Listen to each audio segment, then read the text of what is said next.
I think alcohol, like so many other things, really does come down to that. It's self-control, right? And again, Matt talked about, or Drew talked about, the fruit of the Spirit, one of which being self-control. And so when we talk about the consumption of alcohol, or we talk about whatever else you allow into your body, or other things that you do with your body, that are you exercising good self-control? Is the fruit of the Spirit in you in that way being displayed? And so I think this, like so many other things, right? And Matt already talked about the issue of the use of marijuana, and it was that was one.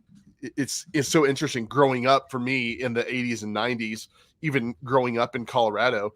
It was an illegal drug. And so it was like, well, you just, it's a law of the land issue. You just, there's no question, no debate. It's wrong. Shouldn't do it. Well, that law changed and it's no longer a law of the land issue. So how do we approach that? I know for a few years, and still that was a big question, a really big question with people. And so I kind of always approach it a little bit the same way, but with all of those things, whether it's weed or alcohol or food that we consume, things like that, I always I love what Paul said.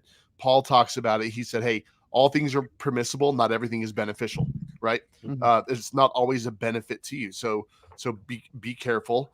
Also, we talked about spirit and spirits earlier. Test and approve the spirits, and make sure that is this something, are you filled ultimately and more than anything with the Holy Spirit? And if you're not, and if you're trying to fill that void with something else, pay close attention to that. No, it's important, is like knowing that line and knowing what things are become a crutch to us versus a benefit.